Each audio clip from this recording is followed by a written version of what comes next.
بسم اللہ الرحمن الرحیم الصلاۃ والسلام علی رسول الکریم وعلی آلہ وصحبہ اجمعین اما بعد۔ محترم بھائیوں اور دوستوں، سیدنا علی علیہ الصلاۃ والسلام کے فضائل و مناقب کے حوالے سے جب بھی اہل سنت کے مجمع میں بات کرے تو اہل سنت کے بہت سے علماء سوال کرتے ہیں اور حضرت علی اور اہل بیت اطہار کے فضائل و مناقب پر سوال اٹھاتے ہیں، تحقیق کی بات کرتے ہیں۔ جی یہ بات آپ نے کہاں سے کر دی؟ مجھے اس بات سے کوئی اختلاف نہیں کہ وہ سوال کرتے ہیں یا تحقیق کی بات کرتے ہیں، ضرور کرنی چاہیے۔ لکیر کا فقیر بن کر ہر بات کو قبول کر لینا یہ اہل حق کا شیوا نہیں ہے، لیکن یہ بات صرف اہل بیت کے مسئلہ میں کیوں سامنے آتی ہے؟ صحابہ کرام سے متعلق ہمارا تحقیقی ذوق حرکت میں کیوں نہیں آتا؟ سوال کرنے کی صلاحیت وہاں کام کیوں نہیں آتی؟ جب بھی اہل بیت پر بات ہو، اہل بیت کے فضائل پر بات ہو، سوال شروع ہو جاتے ہیں۔ ہر بات پر سوال اٹھایا کریں، تب آپ کے اخلاص کا پتہ چلے، آپ کی دیانتداری کا پتہ چلے۔ اہل سنت کے مجمع میں جب بھی فضائل اہل بیت پر بات ہوئی، میں اپنا واقعہ سناتا ہوں۔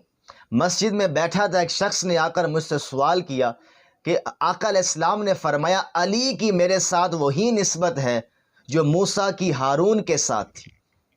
ہارون اور موسیٰ آپس میں جو تعلق رکھتے ہیں، علی میرے ساتھ وہی تعلق رکھتا ہے۔ میں نے کہا یہ حدیث بالکل صحیح حدیث ہے۔ ساتھ بیٹھے ایک شخص نے کہا اس کا ایک بیک گراؤنڈ ہے۔ اب میں اس کی بات سمجھ گئی، یہ کہنا کیا چاہتا ہے۔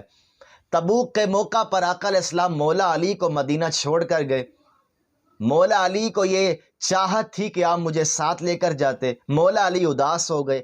آقا علیہ السلام نے مولا علی کی دلجوئی فرمائی، آپ کو تسلی دی کہ تو اس بات پر راضی نہیں کہ تو مجھے ہارون کی طرح ہے، جیسے موسیٰ کے لیے ہارون تھا، میرے لیے تو ہے۔ اب یہ ساری باتیں کرنے کا مقصد کیا ہے؟ مجھے اس بیک گراؤنڈ سے بھی کوئی اختلاف نہیں، لیکن وہ بیک گراؤنڈ بیان کرنے والے نے عرض یہ کیا کہ ان روایتوں سے شیعہ حضرات جو عقیدہ بیان کر رہے ہیں اس کی تردید کے لیے ہم یہ بتاتے ہیں کہ اس روایت کا ایک خاص پس منظر ہے۔ مجھے اختلاف ہے اس رویے سے۔ من کنت مولا کو لے لیں، جی یہ خاص موقع محل تھا۔ مثل ہارون والی روایت کو لے لیں، ایک خاص موقع محل تھا۔ ابو تراب والی روایت کو لے لیں، ایک خاص موقع محل تھا۔ یہ ساری باتیں صرف اہل بیت کے مسئلہ میں ہمیں یاد آتی ہیں۔ اور جو بات انہوں نے شیعہ کی تو بھائی جہاں شیعہ کا اکٹھ ہو، شیعہ کا مجمع ہو، اس روایت کو پیش کرنے کے بعد شیعہ اپنے عقائد بیان کرے تو آپ کا حق بنتا ہے۔ جی اہل سنت کے ہاں اس کا یہ مطلب نہیں۔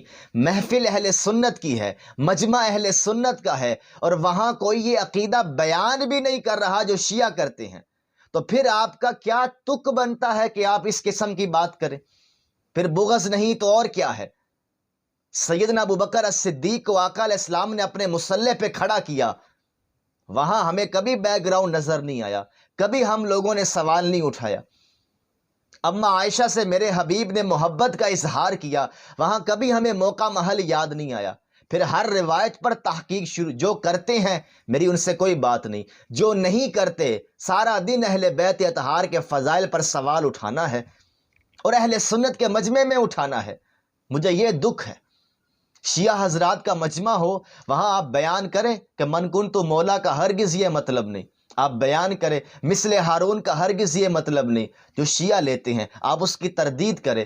سنی بیٹھے ہیں، مجھ سے سوال کرنے والا بھی سنی تھا، وہاں اس دوست کو جو بیک گراؤنڈ کی طرف چلا گیا، بیک گراؤنڈ پیش کرنے کا مقصد کیا تھا؟ وہاں کوئی شیعہ بیٹھا تھا کہ وہ اس روایت سے غلط تاثر لے جائے گا یا باقی صحابہ کی تنقیص کر دے گا؟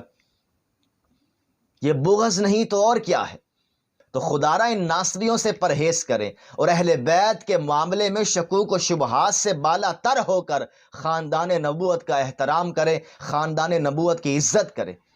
نسلیں سنور جائے گی اگر ہم در زہرا پہ آ گئے، در اہل بیت پر آ گئے۔ یہ اہم ترین مسئلہ ہے۔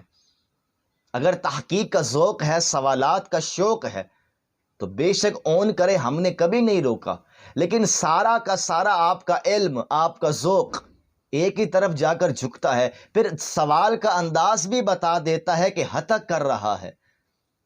جاہل بن کر کسی مسئلے کے حل کے لیے نہیں پوچھ رہا، یہ بھی مسئلہ ہے۔ مجھے کیا پڑی ہے آپ کو گستاخ اہل بیت کہوں یا ناسبی کہوں؟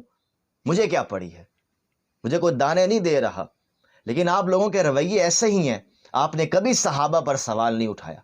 شیعہ صحابہ پہ سوال اٹھائیں تو وہ گستاخ ہیں، آپ اہل بیت پر سوال اٹھائیں تو آپ تحقیق میں لگے ہوئے ہیں۔ تو ہرگز یہ رویہ اختیار نہ کرے کہ اہل سنت جب بھی فضائل اہل بیت بیان کریں، ہاں جب کوئی سنی شیعہ والا عقیدہ بیان کرے روایتوں سے، اب آپ کا حق بنتا ہے کہ آپ روایت پر پوری بحث کریں۔ ایسا کوئی مجمع نہیں، ایسا کوئی ذہن نہیں، ایسی کوئی عقیدت نہیں، نہ ایسا کوئی نظریہ ہے۔ ہم اہل تشیع کی طرح بھی اہل بیت کی عزت نہیں کرتے۔ اہل بیت اطہار کا مقام و مرتبہ ہم نے قرآن سے سیکھا ہے، آقا علیہ السلام کے ارشادات سے سیکھا ہے۔ ان سے محبت کے معاملے میں بھی ہمارا شیعہ حضرات سے اختلاف ہے، تو پھر آپ ہمارے سامنے ان کی طرف سے بات کیوں کرتے ہیں؟ آج کے بعد یہ رویہ اختیار نہ کریں۔ تحقیق کا ذوق ہے، شوق سے کریں، سب پر کریں، ورنہ اہل سنت کے مجمع میں کبھی صحابہ پر اور کبھی اہل بیت پر سوال نہ اٹھائیں، بالخصوص اہل بیت پر سوال نہ اٹھائیں، چونکہ آپ نے خود بتایا ہے کہ سوال کرنے کا مقصود اس عقیدے کا رد ہے جو شیعہ نے پھیلایا ہے۔ تو بھائی جب شیعہ سامنے ہوگا تب رد کریں نا، ابھی تو سنی بیٹھا ہے سامنے۔ کیوں مولا علی کے فضائل کا انکار کیا جا رہا ہے یا اس کی تعویل کی جا رہی ہے؟ شیعہ کا اکٹھ ہو وہاں شوق سے کرے، سنی مجمع میں کبھی یہ بات نہ کریں، ورنہ آپ کا ایمان خطرے میں آ جائے گا۔ پھر ہمیں حق ہے کہ ہم آپ پر ناسبی ہونے کا فتویٰ دیں۔ وما علینا الا البلاغ۔